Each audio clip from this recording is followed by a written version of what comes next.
What we're learning about is a rise in hate crimes against Hindus abroad. Now, a Hindu temple has been vandalized in Canada's Brampton. The Gauri Shankar Mandir has been defaced. The mayor of Brampton, Patrick Brown, has condemned the attack, saying, and I quote, "I have raised my concerns over this hate crime with Chief Nish and the Peel Police.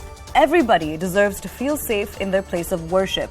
MP Chandra Arya said, and I quote, "The attack of Gauri Shankar Mandir in Brampton is the latest in attacks on Hindu temples in Canada by anti-Hindu and anti-India groups. From hatred on social media, now physical attacks on Hindu temples, what is next? I call on the government at all levels in Canada to start taking this seriously." Now remember, the defacing of this Hindu temple in Brampton is not the first time that we're seeing an incident like this. There have been at least 3 similar acts of vandalism recorded in Canada since last July. Now, remember, this also follows anti-Hindu hate that we're seeing not just in Canada, but also in Australia. Over the last few weeks rather, we've seen multiple attacks against Hindu temples located in Australia, Melbourne. Now, what's interesting to note when we compare these two incidents in Canada and in Australia as well, what we're seeing is a quicker response from the authorities in Canada. We already have the mayor of Brampton condemning the attacks, coming out strictly and strongly condemning the attacks, and he's also raised it with the Peel Police. And we also have MP Chandra Arya also calling on the Canadian government to take, or at all levels, to take this matter extremely seriously. However, in Australia, the 3 separate incidents that took place on January 12th, 16th and 23rd, as of now, we have no knowledge of any arrests that have taken place by the Australian government. There has also been a massive uproar within the Hindu community in Australia about the lack of action that is being seen by the Australian authorities. But in Canada, again, we're seeing a quicker response from the Canadian authorities. We're crossing over to CNN News 18's Foreign Affairs correspondent Abhishek Jha. Abhishek, what can you tell us about this latest incident in Canada where a Hindu temple has been vandalized? The latest incident that we're talking about in Brampton, in Canada, Gauri Shankar Temple has yet again been targeted. And anti-India graffiti has been painted on the walls of the temple, and this is happening at a time when we are already talking about this whole Sikh sentiments or pro-Khalistan sentiment growing over several countries across Europe, Canada, USA, and also recently we saw what happened in Australia over the weekend. And in that context, it becomes really a worrying sign because there is a substantial population of Hindus and Sikhs and other Indian community who live in Brampton in Canada. And if such anonymity, if social community disharmony, is flared up there, and then it could become a real challenge for the local law and law authorities.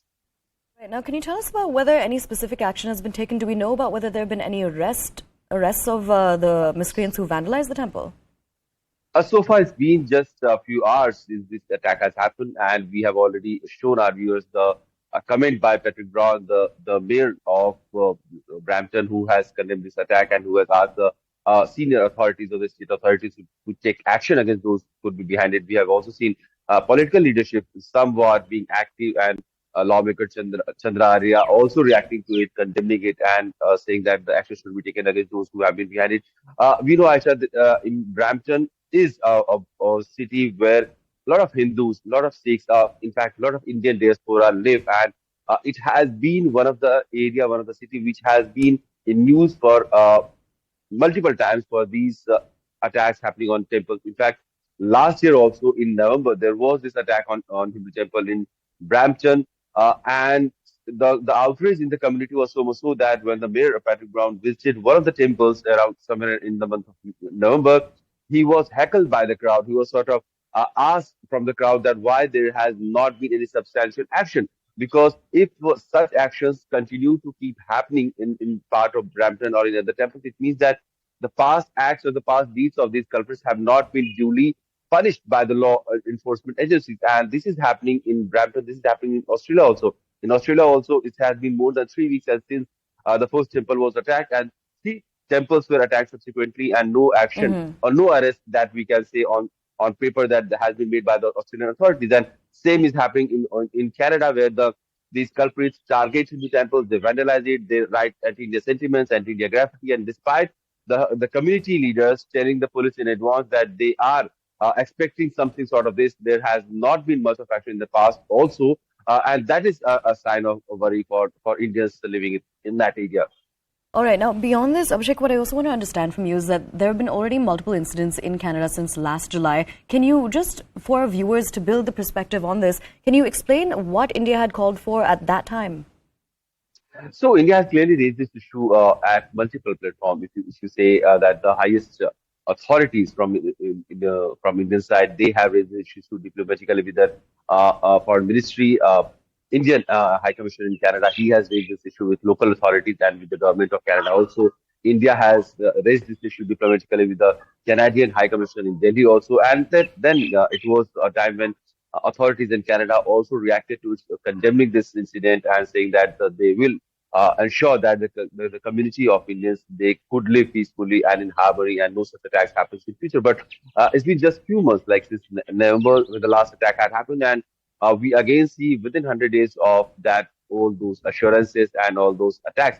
There's yet again attack happening against the Hindu temple, and the modus operandi of the attack, if we could track down, it has been very much similar. These pro-Khalistani activists or the extremists which Canadian government has allowed to operate on their soil in the name of freedom of speech or peaceful gathering of protest, they have been behind these attacks in the past also. And since there has not been any concrete action against these pro-Khalistani activists, they have got emboldened and they do they do make such attacks, very, very frequent. And since Canada has in the past also denied any concrete action against these extremist groups, saying that they will not stop anybody from having a peaceful a right to peacefully protest. But a All right. violent group, the extremist group, a group which has been a front for terrorist organizations. How can some group with such impunity can operate and threaten a community which is one of the most thriving community of diaspora in Canada? Absolutely. Very important question that you're raising. Abhishek, do stay with us. We're getting some more breaking news.